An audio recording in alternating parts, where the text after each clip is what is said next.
Laudetur Jesus Christus. En el aire, el programa hispanoamericano de Radio Vaticana. Informando desde Roma para América Latina y el Caribe.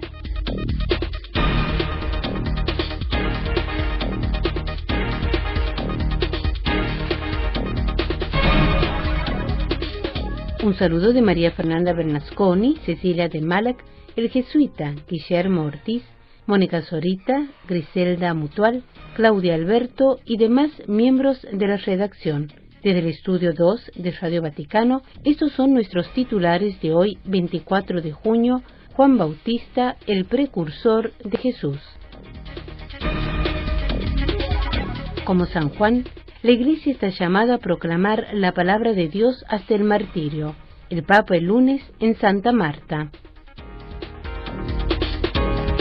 La humanidad tiene necesidad de nuestro testimonio común en favor de la dignidad y de la paz, dijo el Papa al recibir al Comité Judío Internacional.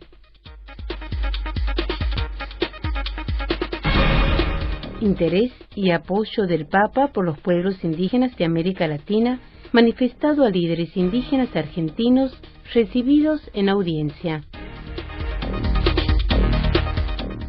JMJ 2013. Los jóvenes en Río con el Papa y Cristo en el corazón. En breve, el detalle de la información de la Iglesia desde Roma para todo el mundo. Buena sintonía. La actividad del Papa es noticia.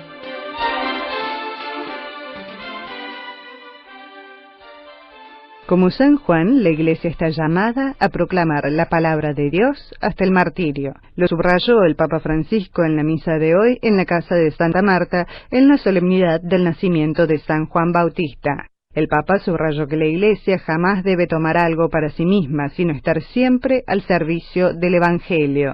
En la misa, concelebrada entre otros por el cardenal Gianfranco Ravasi, participó un grupo de sacerdotes y colaboradores del Pontificio Consejo de la Cultura, un grupo de empleados de la Pontificia Comisión de Arqueología Sacra y de la Oficina de Filatélica y Numismática Vaticana.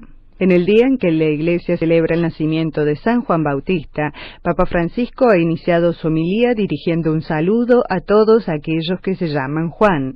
La figura de Juan Bautista, dijo el Papa, no es siempre fácil de entender. Cuando pensamos en su vida, observó, es un profeta, un hombre que fue grande y luego termina como un desgraciado.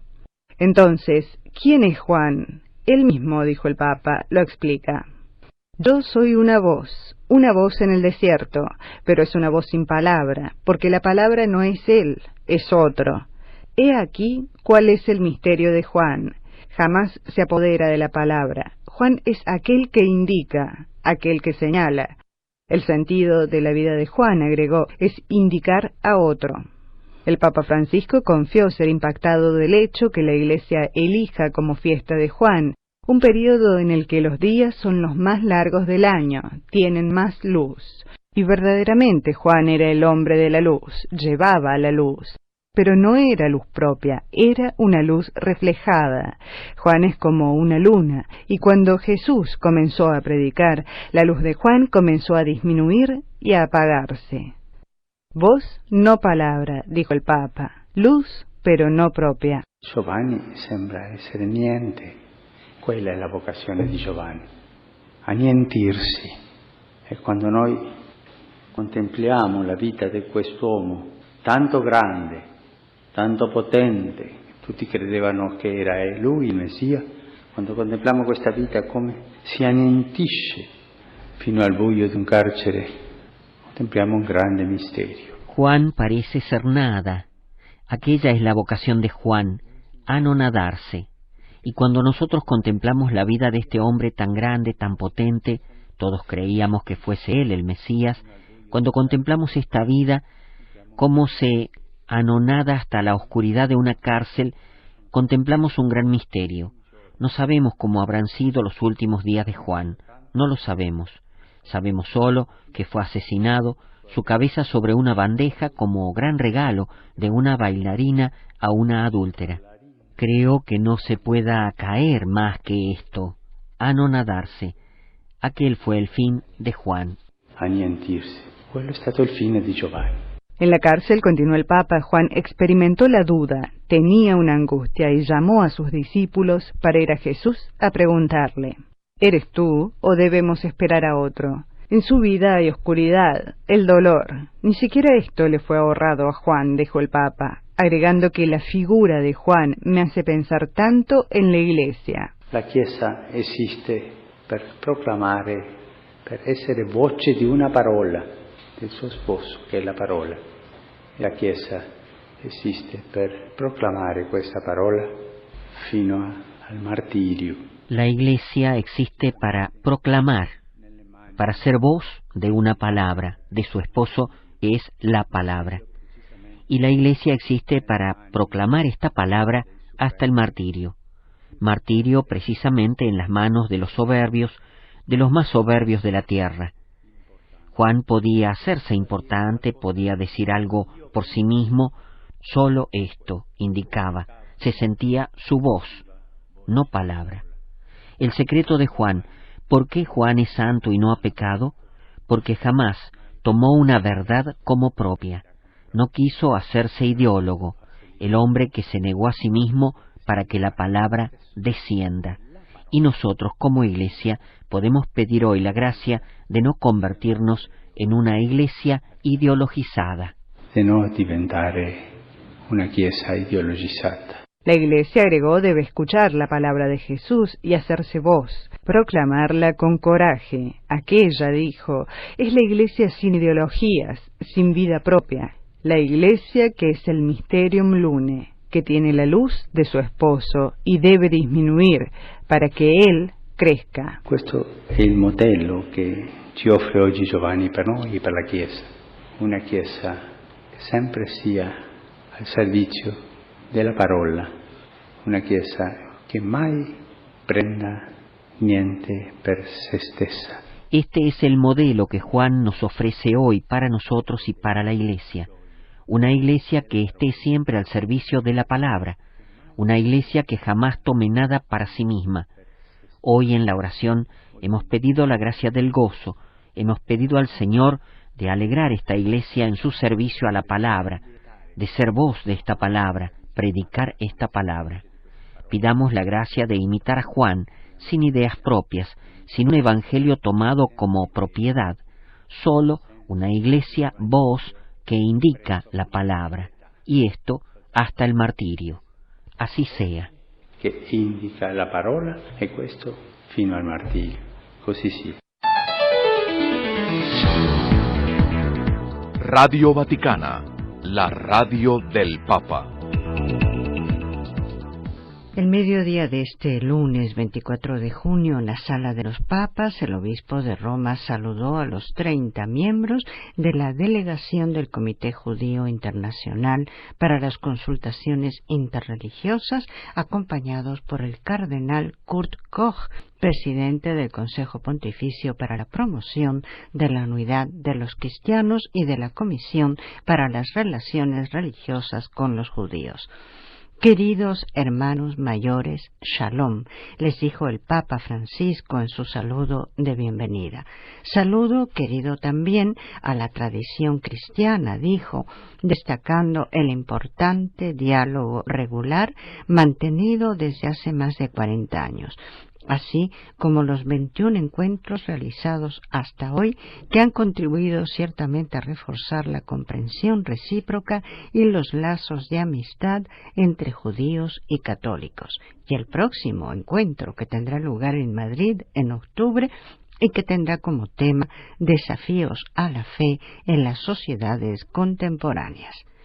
Con su profunda gratitud, señalando que desde el comienzo de su ministerio petrino, esta es la primera ocasión de conversar con un grupo oficial de representantes de organizaciones y comunidades judías, el obispo de Roma reiteró lo que afirma solemnemente la Declaración Nostra Aetate del Concilio Ecuménico Vaticano II, que para la Iglesia Católica representa una referencia fundamental por cuanto concierne a las relaciones con il pueblo judío.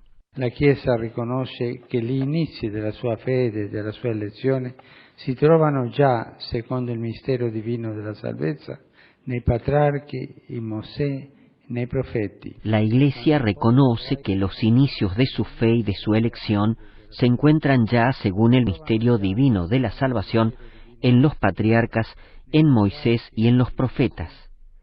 Y en cuanto al pueblo judío, el concilio recuerda la enseñanza de San Pablo, según la cual los dones y la llamada de Dios son irrevocables, y además condena firmemente los odios, las persecuciones y todas las manifestaciones de antisemitismo.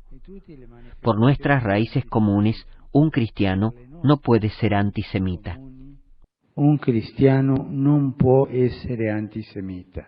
El Santo Padre recordó luego que como arzobispo de Buenos Aires ha tenido el gozo de mantener relaciones de sincera amistad con algunos exponentes del mundo judío, conversando a menudo acerca de nuestra respectiva identidad religiosa, la imagen del hombre contenida en las Escrituras, las modalidades para mantener vivo el sentido de Dios en un mundo por muchos aspectos secularizados. Mi sono confrontato con loro in più occasioni sulle comuni sfide che attendono ebrei e cristiani. Me he confrontado con ellos en varias ocasiones sobre los desafíos comunes que esperan a judíos y cristianos. Pero sobre todo, como amigos, hemos disfrutado uno la presencia del otro. Nos hemos enriquecido recíprocamente en el encuentro y en el diálogo con una actitud de recepción recíproca, y ello nos ha ayudado a crecer como hombres y como creyentes. E ciò ci ha aiutato a crescere come uomini e come credenti. Antes de concluir su saludo, como había empezado con la palabra shalom, paz, reiterando que la importancia de las relaciones de amistad que en tantas partes del mundo constituyen en ciertos aspectos la base del diálogo que se desarrolla en el plano oficial, el Papa Francisco alentó a perseverar en este camino, buscando, como están haciendo, involucrar también en él a las nuevas generaciones. L'umanità ha bisogno della nostra comune testimonianza in favore del rispetto della dignità dell'uomo e della donna, creati a immagine e somiglianza di Dio, e in favore della pace che primariamente è un dono suo. La humanidad tiene necesidad de nuestro testimonio común a favor del respeto por la dignidad del hombre y de la mujer, creados a imagen y semejanza de Dios, y en favor de la paz, que en primer lugar es un don suyo. Me agrada aquí recordar las palabras del profeta Jeremías. Yo conozco muy bien los planes que tengo proyectados sobre ustedes, oráculo del Señor. Son planes de prosperidad y no de desgracia, para asegurarles un porvenir y una esperanza. Per concedervi un futuro pieno di speranza. Radio Vaticana es información de la Iglesia y del mundo. El Papa Francisco recibió en el Vaticano este lunes 24 de junio al Premio Nobel de la Paz Adolfo Pérez Esquivel, al representante de los pueblos indígenas de Argentina, el líder indígena Félix Díaz, junto a su compañera Amanda Sijac, y al padre Francisco Nazar, vicario episcopal para los pueblos originarios de la diócesis de Formosa, quienes le transmitieron las graves violaciones a los derechos humanos que sufren los pueblos originarios en el continente americano. El director de la Oficina de Prensa del Vaticano, el padre Federico Lombardi, a través de un comunicado, expresó que Félix Díaz, dirigente de la comunidad étnica Com La Primavera de la ciudad de Formosa, agradeció al Santo Padre por la audiencia concedida y por manifestar su interés y apoyo. Fue en este contexto que le manifestó las dificultades que sufren los pueblos indígenas del país y de América Latina, así como su preocupación por la protección de sus derechos, especialmente en lo que se refiere a su territorio y su identidad cultural. Hace algunas semanas, Félix Díaz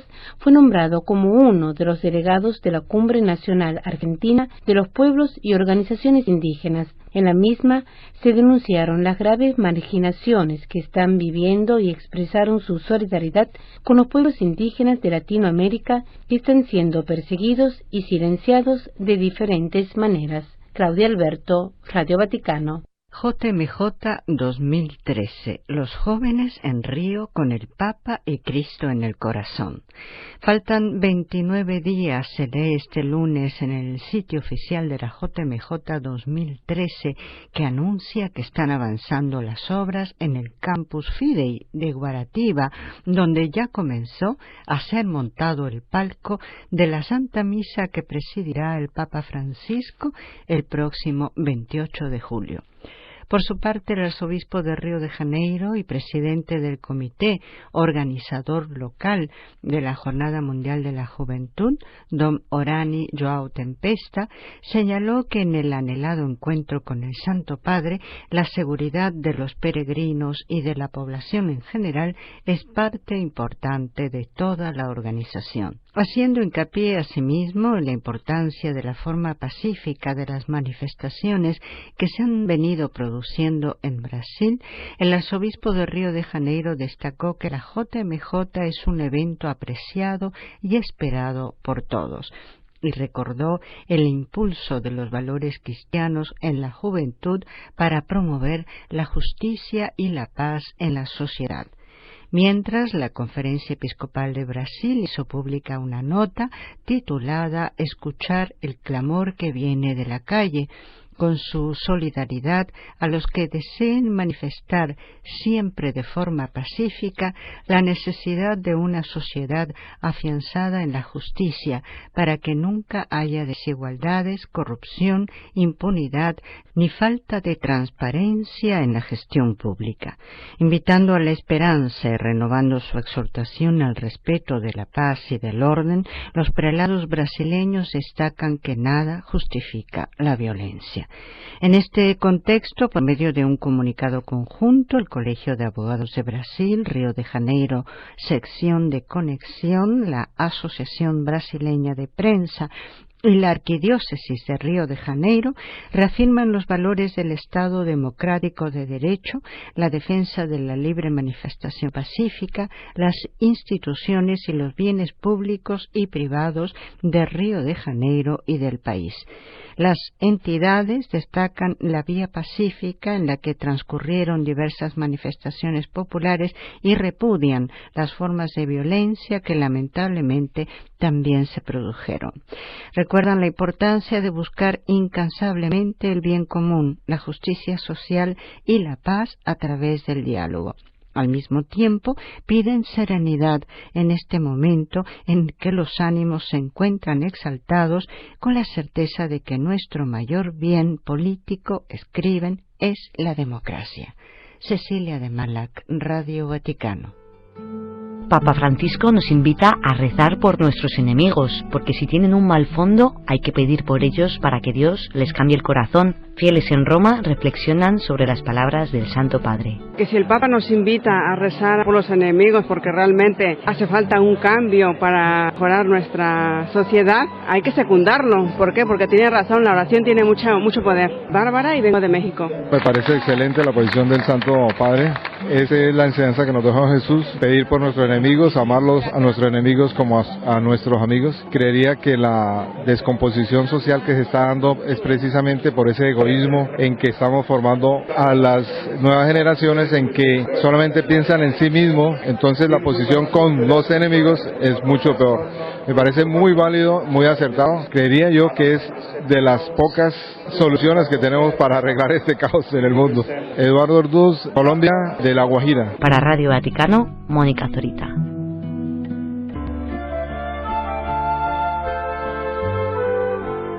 Pequeña charla sobre el Concilio Ecuménico Vaticano II, tal como lo vivió Benedicto XVI.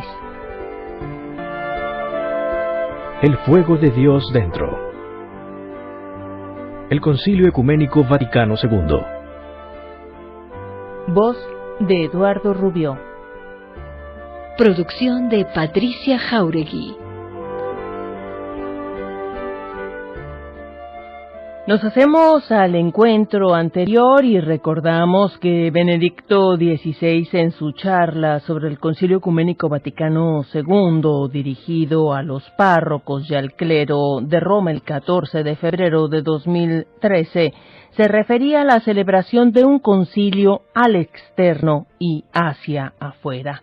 El concilio entre los padres se realizaba al interno de la fe, era un concilio de la fe que buscaba el intellectus y trataba de comprenderse y de comprender los signos de Dios. Sin embargo, paralelamente se realizaba otro concilio, explica el Papa, y es decir, el concilio de los periodistas, que no se realizaba al interno de la fe, sino al interno de las categorías de los mass media, los medios de comunicación de hoy. Es decir, fuera de la fe, con una hermenéutica diversa. Aquí nos quedamos en nuestro encuentro anterior a propósito de los recuerdos de Benedicto XVI y su participación en el Concilio Ecuménico Vaticano II. Escuchemos lo que siguió a esta explicación.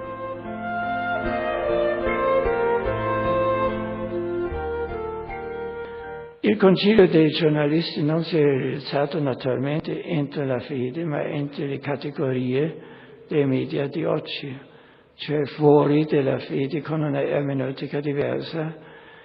Era un'ermeneutica politica. Per i media il concilio era una lotta politica, una lotta di potere tra diversi correnti nella Chiesa. Era ovvio che i media hanno preso posizione per quella parte che loro appariva quella confacente con el mundo loro. El concilio de los periodistas no se desarrollaba naturalmente dentro de la fe, sino dentro de las categorías de los medios de comunicación de hoy, es decir, fuera de la fe, con una hermenéutica distinta. Era una hermenéutica política. Para los medios de comunicación, el concilio era una lucha política, una lucha de poder entre diversas corrientes en la Iglesia. Era obvio que los medios de comunicación tomaran partido por aquella parte que les parecía más conforme con su mundo. Estaban los que buscaban la descentralización de la Iglesia, el poder para los obispos y después, a través de la palabra pueblo de Dios, el poder del pueblo, de los laicos. Estaba esta triple cuestión, el poder del Papa, transferido después al poder de los obispos y al poder de todos, soberanía popular. Para ellos, naturalmente, esta era la parte que había que aprobar, que promulgar, que favorecer. Y así también la liturgia. No interesaba la liturgia como acto de la fe, sino como algo en lo que se hacen cosas comprensibles, una actividad de la comunidad, algo profano. Una cosa profana. E sappiamo che c'era una tendenza che si fondava anche storicamente di dire la sacralità è una cosa pagana, eventualmente anche dell'Antico Testamento. Y sabemos que había una tendencia a decir, fundada también históricamente, lo sagrado es una cosa pagana, eventualmente también del Antiguo Testamento. En el Nuevo vale solo que Cristo ha muerto fuera, es decir, fuera de las puertas, en el mundo profano. Así pues, sacralidad que ha de acabar, profano también el culto. El culto no es culto, sino un acto del conjunto de participación común y una participación como mera actividad. E queste traduzioni, banalizzazione dell'idea del concilio sono state virulenti nella prassi dell'applicazione della riforma liturgica. Estas traducciones, banalización de la idea del concilio, han sido virulentas en la aplicación práctica de la reforma litúrgica. Nacieron en una visión del concilio fuera de su propia clave de la fe. Y así también en la cuestión de la escritura. La escritura es un libro histórico que hay que tratar históricamente y nada más, y así sucesivamente. El fuego de Dios dentro. El continente de la esperanza. Lo que nos hermana. Desde Radio Vaticano nos trasladamos hasta Nicaragua, gracias a la presencia del padre Aníbal Pérez, sacerdote diocesano. Muchas gracias por la invitación a participar de esta entrevista acerca de nuestro país, Nicaragua. mejor conocido como tierra de lagos y volcanes. Es interesante el fervor que tiene el nicaragüense por la Santísima Virgen María. Se escucha hablar mucho de la Virgen del Trono, que es el santuario en el viejo Chinandega. Esto está ubicado en la diócesis de León. Es un lugar de peregrinación donde los nicaragüenses asistimos a las distintas actividades en honor a la Inmaculada Concepción, patrona de Nicaragua. Si hay algo que destacar en Nicaragua es el amor por la Santísima Virgen María. Y donde está la madre, allí están los hijos, o allí vamos todos los hijos, todos los nicaragüenses. Entonces, el primer santuario que quisiera destacar es el del viejo en Chinandega. Pero luego hay santuarios que son a nivel diocesanos, o santuarios o lugares de encuentro donde nuestra población se encuentra. Tenemos el santuario de la Virgen de Cuapa, Nuestra Señora de Cuapa, que se aparece a Bernardo en 1980 en la diócesis de Huigalpa, exactamente en Cuapa, Chontales, Nicaragua. Se aparece la Virgen a Bernardo y desde allí que lleva un mensaje de paz a todos los nicaragüenses, porque hay que destacar que la aparición se da en un momento difícil de la historia de Nicaragua, donde la política está en un momento difícil, y no solo la política, sino todos los nicaragüenses. Entonces ahí viene el mensaje de la Virgen de Cuapa de hacer la paz. No pidan la paz, hagan ustedes la paz. Entonces este es un santuario en la diócesis de Chontales, y cada 8 de mayo se celebra esta gran solemnidad en el lugar de las apariciones. Entonces este es uno de los segundos santuarios que la gente, nuestra gente nicaragüense, asiste con gran fervor. Son miles de peregrinos de distintas partes de Nicaragua e incluso de otros países que llegan a encontrarse con la Santísima Virgen María. También tenemos otros santuarios como en Popoyuapa, Rivas, es el santuario de Jesús del Rescate, una tradición que se celebra todos los años, el Viernes de Dolores, donde los peregrinos de distintas partes de Nicaragua se encaminan hacia Popoyuapa para encontrarse con Jesús del Rescate. Y lo importante es cómo todos los peregrinos van en lo que se llaman las carretas peregrinas, en carretas tiradas por bueyes, y allí va la familia y llevan a veces hasta una semana en ese recorrido hasta llegar al santuario de Jesús del Rescate. Y hay que destacar pues otras festividades que son de verdad importantes, como la fiesta de Santo Domingo de Guzmán en la arquidiócesis de Managua, que son 10 días de fiesta. Del 1 de agosto al 10 de agosto se hace lo que es la bajada de Santo Domingo desde las Sierritas, la parroquia donde permanece, hasta el Calvario, donde llega cada año y permanece por 10 días. Es una actividad multitudinaria, miles de feligreses, sobre todo los de la arquidiócesis, que se van a encontrar con Santo Domingo. Y luego la fiesta de cada una de las patronas o patronos de cada diócesis. Granada, Huigalpa, la arquidiócesis, León, Chinandega, es una sola diócesis, y Estelí, Matagalpa, Jinotega, como el Vicariato Apostólico de Bluefield, tienen sus actividades, sus festividades para rendir ese homenaje, esa alegría festiva de encuentro con el Señor y con sus santos patronos en cada una de las fiestas patronales. Para Radio Vaticano, Luz Erika Limachi. Finaliza aquí el programa hispanoamericano de Radio Vaticano. Además de sintonizarnos en esta emisora, puede escucharnos en www.radiovaticana.va. Si desea comunicarse con nosotros, puede escribirnos a latam@vatiradio.va. Alabado sea Jesucristo.